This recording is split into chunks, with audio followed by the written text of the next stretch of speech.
Jumpa lagi di podcast Era Rumpi, tentunya bersama saya Arya Astawa. Sobat podcast, obrolan atau rumpian saya hari ini itu ngebahas tentang isu yang sebenarnya udah lama banget sih, tentang lampu sorot yang ada biasanya dipakai di event-event besar seperti acara musik, bazar dan lain-lainnya. Banyak orang yang masih memikirkan atau menginterpretasi gitu ya, kalau lampu sorot ini lampu laser yang bisa memecah awan. Nah, saya ingin membahasnya hari ini bersama langsung dengan pegawai BMKG bro ya, yang sekaligus juga peneliti tentang isu itu sendiri, yaitu ada Chris Adi Astra. Komplit. Tapi saya biasanya manggil Chris Tom nama bekennya nih. Trademark. Gimana Chris, sebenarnya kan banyak tuh, Chris sendiri udah tahu lah isu itu dan akhirnya Chris memutuskan untuk melakukan penelitian. Sebenarnya gimana sih? Baik Bu Arya, terima kasih udah diajak ngobrol di podcastnya. Halo. Jadi sebenarnya itu kan pertanyaan dari masyarakat sejak lama. Apakah benar laser ini atau yang disebut laser itu mempengaruhi cuaca, lampu sorot? Sebenarnya lampu sorot event gitu kan? Itu lampu sorot event. Itu pertama adalah sebuah lampu sorot event. Nah, selama bertahun-tahun masyarakat terus mempertanyakan hal itu. Sampailah pertanyaan itu juga ke BMKG sendiri. Di awal-awal BMKG artinya menanggapi isu itu secara serius.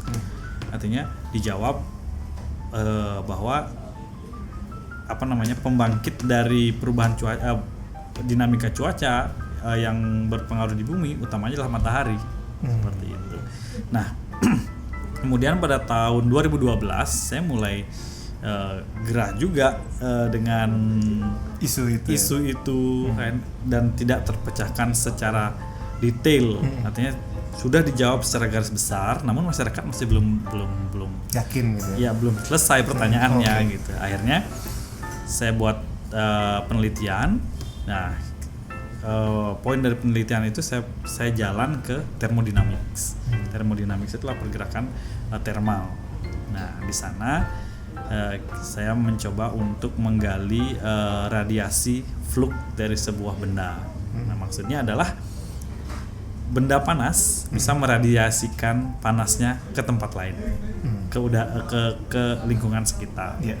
Nah, yang masuk di sana namanya adalah konstanta Boltzmann.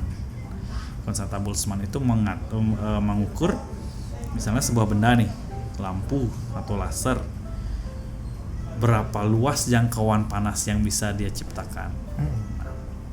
Nah, saya jalannya ke sana. Tapi sebelum itu, saya ingin menggarisbawahi bahwa persepsi laser itu pun keliru. Yang dipakai yang sore malam-malam itu bukan laser. Itu adalah lampu sorot biasa dari event seperti yang Bu Arya tadi sampaikan. Itu lampu sorot yang ditembakkan ke atas untuk menunjukkan bahwa di sana ada event, ada lightning, ada segala macam. Perbedaannya apa dengan laser? Nah, laser itu adalah cahaya yang koheren, cahaya yang difokuskan dan dia memiliki energi. Laser kecil itu laser yang kecil lah, fokusnya mungkin segini, diameternya mungkin 10 cm atau apa. Itu bisa dibangkitkan dengan daya sekitar 100 sampai 3000 watt. 100 sampai 3000 watt. Dan daya laser untuk laser itu dayanya kecil. 100 sampai 3000 watt itu kecil. Daya laser yang dengan energi yang tadi itu bisa memotong logam. Atau bisa bolongin ini misalnya Japs Cafe, bisa bolong zrut gitu. Temboknya gitu. Temboknya bisa bolong. Nah, itu kekuatan laser karena cahayanya difokuskan. Koheren. Nah, sedangkan yang masyarakat Bali lihat, ini isunya cuma ada di Bali. Isunya cuma ada di Bali. Artinya yang masyarakat Bali atau khususnya warga Denpasar lihat selama ini lampu sorot itu dayanya kurang lebih 2000 watt. Anggaplah 2000 watt ya. Nah, kita hitung dengan konstanta Boltzmann sekarang. Misalnya dengan daya 2000 watt, anggaplah di permukaannya itu, permukaan lampu besar itu, dia mencapai suhu 100 derajat Celcius. Nah, kita tembakkan ke awan dari bawah nih, kita tembakkan lampu sorot itu sampai ke awan. Kita anggap tinggi awan itu 90 kilometer 90 meter. 90 meter. Dekat nih, 90 meter. Karena tinggi awan di Denpasar yang cukup rendah ya. Anggaplah paling bawah 90 meter. Sampai di 90 meter itu yang cahaya yang panasnya tadi 100 derajat Celcius di permukaan lampu, sampai di awan itu cuma tersisa lagi 5 derajat. Dingin dong. Lagi 5 derajat. Nah, sekarang kan apakah mampu 5 derajat itu memecah awan, mempengaruhi suhu di awan? Enggak. Karena untuk membuyarkan awan, untuk memecah awan misalnya perlu energi yang besar, perlu suhu yang besar, yang tinggi. Berapa biasanya? Ya di atas 60, di atas 40 derajat ya. Celcius ini ya? Celcius. Okay. Celcius. Itu pun artinya udah mulai fase uap, menguapkan merubah dari fase uap menjadi fase lainnya gitu. Sehingga atau dia tersebar karena ada panas itu. Karena ada panas. Nah, itu pokoknya di atas 50. Kalau 5 derajat nggak ngefek, dan 5 derajat pun itu pada suhu 90 pada ketinggian 90 yang meter, sudah terendah nih, itu mungkin tidak akan sampai 5 derajat, mungkin udah energi panasnya hilang, hanya tersisa energi cahaya. Itulah yang sering kami hintamkan membuat panas. Nah, tapi secara perhitungan fisis dia tidak mempengaruhi sama sekali ya. Sama sekali. Oke, artinya ini boleh dibilang selama ini ada mitos lah istilahnya gitu ya. Isu ini menjadi sebuah mitos atau satu yang keliru lah pemahamannya. Warga terutama ya di Bali atau khususnya di Denpasar yang selama ini melihat kan banyak event, setiap ada event, lampu sorot, ini pasti buat mecah awan nih biar nggak hujan, jadi acaranya bisa berjalan gitu ya. Berarti itu nggak tepat. Oke, itu awan yang paling bawah. Itu paling bawah. Kadang di Denpasar itu tinggi awannya 600 meter. Lebih jauh lagi. Nggak mungkin lagi ya. Dengan lampu sorot yang tadi batasnya berapa? 90. Cahayanya bisa tinggi, suhunya maksudnya. Suhunya 5 derajat. Anggaplah di bawah itu di lampu itu 100 derajat. Fullin dah 100 derajat. Sampai di 90 itu 90 meter itu cuma 5. Padahal sebenarnya mungkin di atas lampu itu nggak sampai 100. Bahkan lebih rendah lagi gitu. Anggaplah 60 atau 40. Dan nggak nyampe kan. Tapi sebenarnya bisa mecah awan dengan catatan suhunya sampai di atas 50 derajat Celcius ya. Anggapnya 70 lah gitu. 70 ya, seperti itu. Oke. Baru fase-fase air itu, condensate water itu baru dia akan bereaksi terhadap suhu yang sedemikian rupa. Oke. Mulai terjawab ya. Pertama memang itu bukan lampu laser yang digunakan selama ini, karena lampu laser sendiri memiliki suhu yang tinggi, memiliki daya yang tinggi, dengan pemusatan energi yang kuat. Dan ya seperti tadi ya, bisa bolongin tembok ini misalkan gitu, atau baja tadi ya. Baja itu biasanya digunakan di pabrik mobil buat motong baja, ngepres. Dan butuh daya besar juga. Dan nggak mungkin dong nembakin itu sekitar langit, mungkin kalau salah dikit rumah orang dong kebakar gitu ya kurang lebihnya. Pesawat terbang bisa pecah. Udah otomatis ya itu sudah keliru lah ya. Selama ini lampu-lampu yang digunakan di event adalah lampu sorot.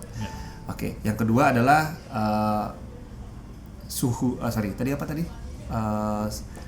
jaraknya yang tidak mungkin sampai ketinggian, apalagi dengan perjalanan dari bawah itu sampai di jarak 90 itu udah kehilangan energi dia, kehilangan energi panas. Tapi masih bisa memancarkan cahayanya saja. Ya, itu sudah terjawab ya Sobat Podcast ya, dua masalah kekeliruan tadi.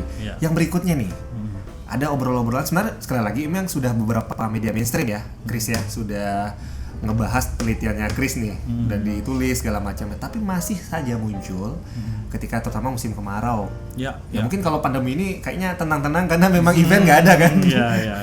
Tapi ketika musim ya sebelum pandemi banyak sekali event, terutama di akhir-akhir di pertengahan tahun pas masih kemarau yang ya panjang begitu, kemudian ada event-event, muncullah lampu laser, mulailah komen-komen memecah awan muncul, kemudian panasnya area atau sekitar event ini meningkat karena lampu laser yang sebenarnya lampu sorot tadi. Itu sebenarnya benar nggak sih peningkatan suhu ini? Kita akan bahas itu dari sisi meteorologis. Artinya suhu di suatu tempat biasanya by nature dia akan mengalami peningkatan sedikit ketika memasuki pancaroba. Artinya pergeseran dari musim kemarau ke musim hujan. Nah di pancaroba itu biasanya intensitas matahari, radiasi matahari itu kuat. Nah intensitas radiasi matahari itu kuat sekali dan panasnya tersimpan masih di permukaan bumi. Dengan kata lain tersimpan di bangunan atau di jalanan atau di semua permukaan bumi tersimpan. Nah, saat itu terjadi instabilitas atmosfer atau ketidakstabilan atmosfer. Terjadilah penguapan yang kuat juga di lautan karena intensitas matahari. Di lautan atau di danau atau di sungai terjadi penguapan yang kuat.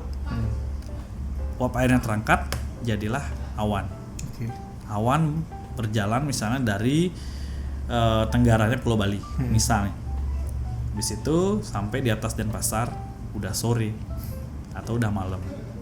Tapi panas dari radiasi matahari yang tadi itu masih tersimpan di permukaan bumi karena ini pengaruh derajat panasnya itu. Derajat panasnya. Dia masih tersimpan. Ketika awan datang pas malam hari, panas dari yang tadi itu akan memantul ke awan atau akan memantul ke atas. Radiasi panas yang di permukaan bumi memantul ke atas karena ada awan, dia tertahan.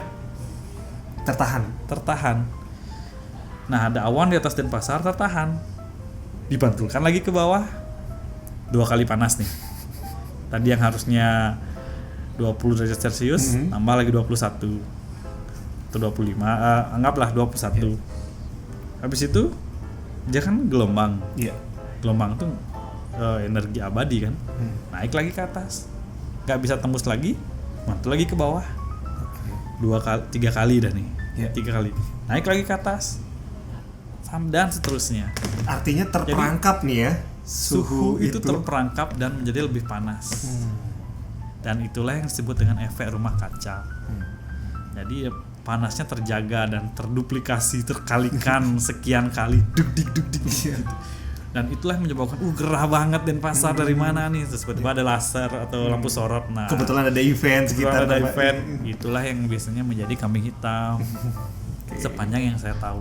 Nah, jadi panas itu dari efek rumah kaca sebetulnya. Itu adalah natural, hal yang natural. Itu salah satu faktor natural. Faktor kedua, ya memang dari tahun ke tahun pembangunan Denpasar kan meningkat ya. Meskipun ini bukan ranah saya untuk ngomong tata ruang, tapi by fact dengan fakta adalah populasi Denpasar meningkat, suhu pasti akan meningkat. Suhu pasti akan meningkat. Artinya kenapa suhu meningkat? Karena ada kolom-kolom yang tadinya hijau berubah menjadi pemukiman. Itu berpengaruh, tentu berpengaruh. Tidak mungkin tidak. Ya karena saya pernah baca itu ya artikel. Beton atau intinya benda-benda yang ada di yaitu bangunan-bangunan itu semua menyerap panas ya? Ya. Itu betul ya? Betul, semua menyerap panas dan menyimpan panas. Itu dah yang kemudian meradiasi panasnya itu terradiasi lagi ke atas. Ya, efek yang rumah kaca yang tadi Chris ceritakan itu. Jadi bukan hanya sebatas tadi kan Chris bilang diserap oleh bumi, mungkin orang pikirnya tanah aja, tapi bangunan-bangunan juga ikut ya menyumbang ya. Karena kalau kita pegang sendiri, coba mungkin jam 7 jam malam, jam 7 atau jam 8 masih pegang beton depan rumah, masih anget gitu. Dan itu cara dia menyimpan panas. Gitu. Ataupun misalnya kita ke laut pun misalnya ke Sanur, jam 7 malam tuh angin ini masih hangat. Ya, artinya atau pasirnya masih hangat. Nah, itu dia masih menyimpan. Terradiasi lagi. Iya. Dan kebetulan sekali di daerah-daerah seperti itu banyak event misalkan gitu. Ya. Dan luasan, kita bandingkan sekarang luasan lampu sorot. Luasan lampu sorot itu sekitar diameternya 1 meter ya, 1 meter. dibandingkan dengan luasan Denpasar yang sekian ribu hektar, Iya. meradiasikan panas naik ke atas, berapa kali multiplikasinya. Iya. Kalau lampu sorot itu kecil ya. Sama ininya perhitungan yang kita pakai konstanta Boltzmann itu radiasi panasnya naik ya sampai di 90, udah kehilangan daya deh, untuk merubah fase dari Awan itu tadi. awan itu. Cuman kalau dari suhu tadi kan, kalau di bawah itu kurang lebih kan lampu sorot itu berapa tadi? 100 ya? maksimal. Ya 100 maksimal. Itu kan juga panas. Memberi dampak nggak sih untuk sekitarnya? Artinya radius misalkan 2 kilo nih, 2 kilo sekitar itu nggak terlalu ya signifikan. Radiasi yang dipantulkan oleh sebuah benda itu dia menjalar ke segala arah. 90 meter aja segala arah itu. Ke kanan kiri 90 meter, ke atas juga 90 meter. Jadi nggak sampai 2 kilo. Jadi Cuma misalnya 90 ya. 90. Jadi misalnya ada event di lapangan Lumintang misalnya. Iya. Di lapangannya aja yang panas. Sekitarnya itu aja. Itu baru kondisi ideal. Itu baru kondisi ideal. Belum lagi ada hembusan angin. Hembusan angin dingin misalnya. Ses, ya hilang panasnya. Oke. Itu faktor eksternal yang berpengaruh. Iya. Pertama itu, kedua, kalau misalnya kita beli area udah paham betul, misalnya di panggung kita semprotin yang ini itu apa namanya CO2 gas kering itu. Iya. Oh yang panggung-panggung asap-asap itu ya. Itu kan untuk mengurangi panas dari lampu itu salah satunya. Iya. Tapi ini utamanya fungsi utamanya kan untuk hiburan biasanya. ya untuk dramatisir ya, suasana panggungnya biar meriah. Iya. Tapi efek dari penggunaan itulah menetralisir panasnya. Karena dia gas kering gas CO2 padat. Iya. Yang CO2 padat saya lupa apa elemennya dia. Yang jelas dia dikondisikan sehingga bisa mengurangi panas panggung panas, ya, sekitar panggung. Itu udah mereduksi. Ada angin lagi. Oke. Habis sudah energinya lampu sorot. Iya.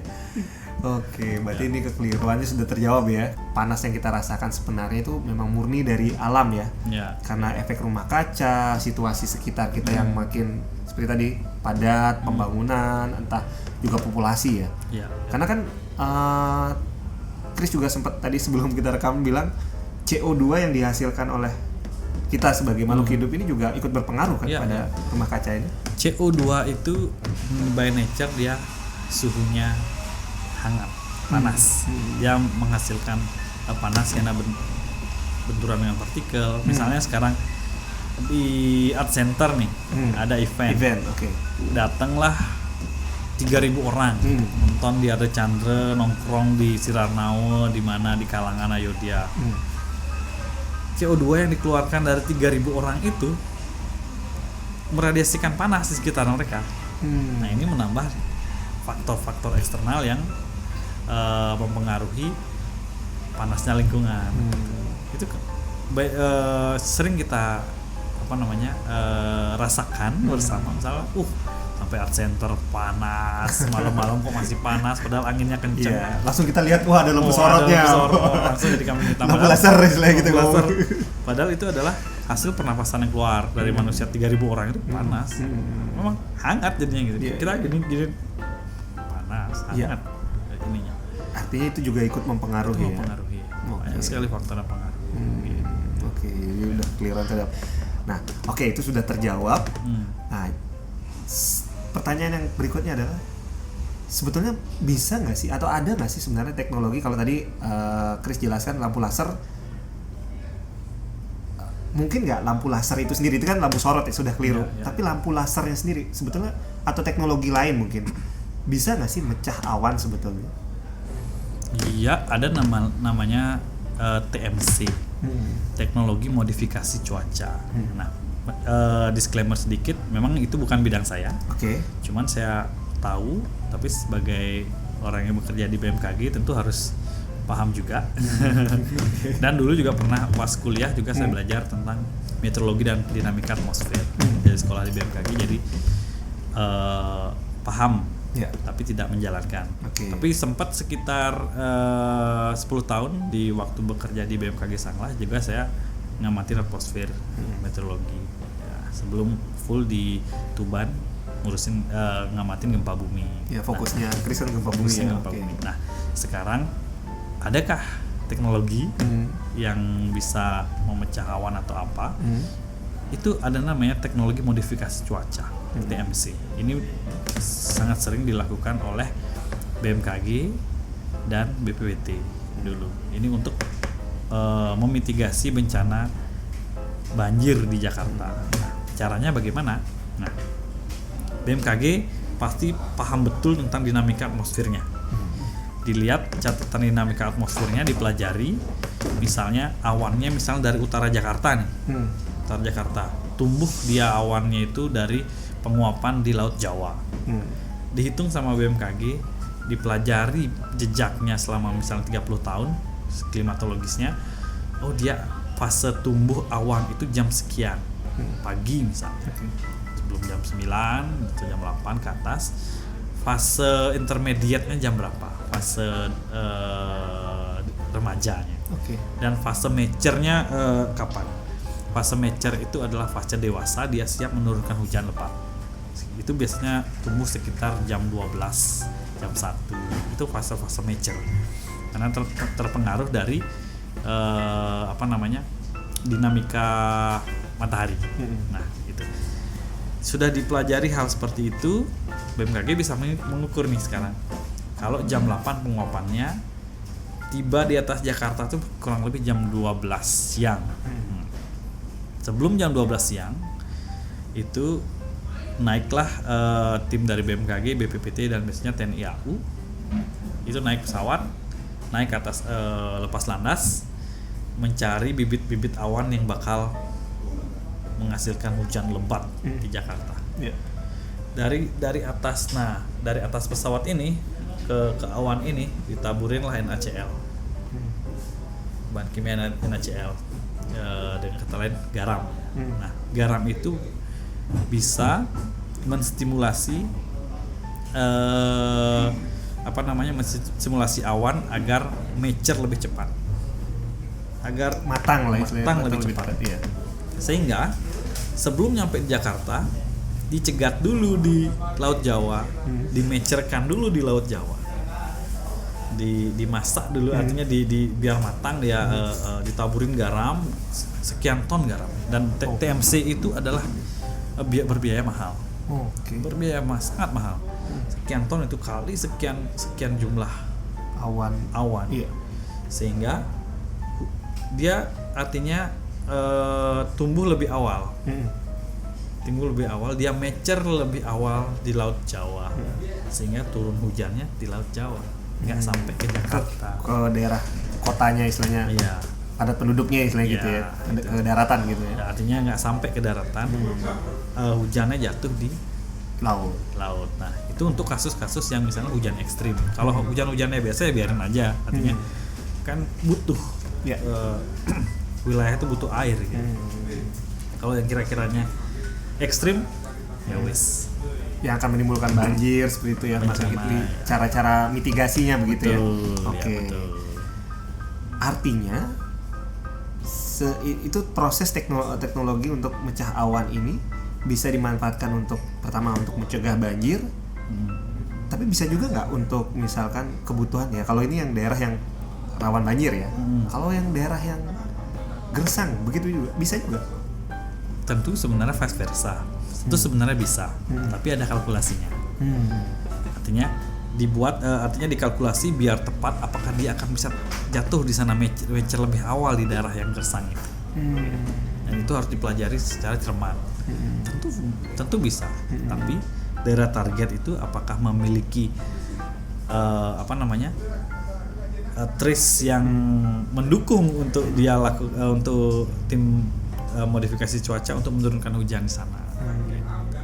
Jadi sampai saat ini memang untuk mecah awan memang teknologi yang digunakan seperti itu ya, NaCl itu. Kemudian kalau lampu laser itu udah mungkin ada biayanya ya, atau belum ya, mungkin masih banyak proses penelitian atau gimana? Ya, kalau lampu laser itu misalnya teknologinya, ada teknologi yang bisa dipakai tapi tidak cost efektif. Artinya Oke, ini yang lebih efektif yang ini iya, ya. lebih efektif. Karena nembak laser ke atas ya itu Rawan bahaya. bahaya ya, nembak laser. Tadi yang seperti Chris bilang bisa motong pesawat. Tentu artinya pesawat di pabriknya baja-baja itu dipotong kayak laser ini. Iya. Nah, itu dan penggunaan laser pun hanya sebatas di lab atau di tempat-tempat tertentu yang terproteksi. Kalau nggak gitu nggak boleh. Oke, itu ada aturannya sendiri. Ya. Terakhir nih, Chris. Karena tadi kita ngomongin hujan, dari tadi kemudian udah terjawab lah ya sama mitos-mitos tadi, lampu sorot yang dipikir lampu laser segala macam. Terakhir, gimana dengan pawang hujan, Chris? Pertanyaan ya. Pertanyaannya, ini kan Ya. masih kan sering kita artinya masyarakat secara Nusantara ini pasti Iya. selalu menggunakan kalau ada event, wah takutnya nih sekarang kan kayak sekarang nih musim-musim hujan, kalau kita ngadain event siapin pawang hujan dong, Iya. ntar berapa biayanya kita tanggung deh, IO-nya kan biasanya ada omongan seperti itu. Gimana tuh, Chris? Kalau saya memposisikan pribadi saya Pribadi sebagai aja. orang Bali, Oke. saya sangat percaya pawang hujan. Kita sering mengamati dan melihat Iya. gitu, melihat fenomena itu. Dulu pun ketika saya menulis tentang laser ini, ada banyak pertanyaan dari teman-teman, bagaimana dengan pawang hujan? Saya bilang di paragraf terakhir, apabila misalnya nih lampu sorot itu digunakan oleh penekun spiritual ini, artinya pawang hujan itu tentu mungkin menambah energi mereka, mungkin ya menambah kan pawang hujan itu secara konsepnya adalah mereka mengarahkan energi biar memecah awan. Nah, kalau misalnya dengan laser itu bisa membantu, dengan lampu sorot itu bisa membantu mereka, itu make sense. Artinya saya percaya pada pawang hujan. Mereka melakukan ritual itu dan saya sendiri melihat. Dan secara sains biasa mungkin gimana susah menjelaskan, tapi kalau kita lebih dalam lagi ke focusing frekuensi, mereka punya frekuensi yang bisa difokuskan sehingga energinya terfokus dan mereka bisa memanifestasikan energi mereka itu untuk memfokuskan energi kosmik itu untuk merubah satu hal. Nah, itu yang kita pahami dan kita percayai dari pawang hujan, gitu, seperti itu. Dan artinya secara garis besar tentu saya percaya dan dijelaskan secara sains ya dengan frekuensi itu, dengan pemukusan frekuensi, apapun bahasanya, bahasa daerahnya apapun bahasanya, tapi itulah yang terjadi. Mungkin kita mengenalnya energi supranatural begitu energi ya. supranatural. Mungkin secara awamnya lah ya kita nyebut-nyebut seperti itu. Betul. Jadi kalau memang boleh dibilang tadi ada konsep kalau ingin mecah awan itu dengan energi itu kan harus difokuskan. Mereka mampu. Tapi kita memang tidak melihat secara kasat mata mungkin. Betul. Iya. Artinya yang kita lihat hanya lampu sorot aja gitu. Iya. Karena hampir mungkin kalau dalam acara-acara tertentu, acara besar segala macam, nikahan. Saya pakai juga dulu soalnya. Oh, pakai juga ya, makanya. Apalagi sudah pakai, berarti benar percaya. Artinya memang mereka mampu gitu ya. Mereka mampu dan itu paginya tuh mesangnya itu hujan gede, ntar pawangnya hujan, ada namanya Kak Gombal namanya. Itu pawang hujan. Duduk aja kakeknya tuh bakar ini langsung kling. Iya. Itu kita lihat dan amati secara real di Bali. Iya, betul. Nggak cuma di Bali sih. Ya, banyak di seluruh Indonesia. Saya juga ada. Di Kalimantan pun saya pernah dengar pawang hujan segala macamnya. Artinya memang itu beda ya dengan laser lampu sorot yang kita kira laser selama ini, tentu akan berbeda kalau bicara tentang pawang hujan ini. Iya. Dan sebenarnya saya punya satu pertanyaan balik ke siapapun. Nah, kalau laser itu dipercaya lampu sorot jangan salah laser. Lampu sorot itu dipercayai bisa memindahkan awan di malam hari. Kenapa nggak coba di siang hari? Kira-kira gimana? Coba Karena siang hari kan bisa aja mendung juga kan. mendung besar biasanya di siang hari. Iya. Oh, oke. Mendung besar jam 2 jam 3 tuh kayak tadi Iya, misalnya. betul. Itu terjadi jam 2 jam 3. Coba di laser. Coba di lampu sorot. Iya. Gimana kira-kira? Jangan-jangan lampu sorotnya nggak kelihatan. Iya, Nah, kan karena kalah dengan sinar matahari. oh, dengan sinar matahari karena energi untuk membuat awan adalah energi dari matahari. Sehingga energi untuk memecah awan secara natural dengan cahaya ya harus sekuat matahari. Oke. Dan itu tentu energinya sangat waduh Ya, besar sekali ya. Besar sekali. Oke. Itu ininya. Pokoknya kalau masih ragu coba sorot siang hari. Iya. Terima kasih banyak nih Chris buat penjelasannya. Semoga juga Sobat Podcast terjawab sudah. Jadi kalau hari ini mungkin ada kawannya masih menganggap hal isu itu atau mitos itu masih percaya, coba deh. Mudah-mudahan obrolan saya ini dengan Chris bisa memberikan jawaban dan boleh di-sharingkan ya. Di-share gitu linknya kalau masih ada yang lampu sorot bikin panas. Jawabannya sudah ada di podcast kali ini. Oke, sekali lagi terima kasih banyak Chris. Sampai jumpa di episode yang lainnya.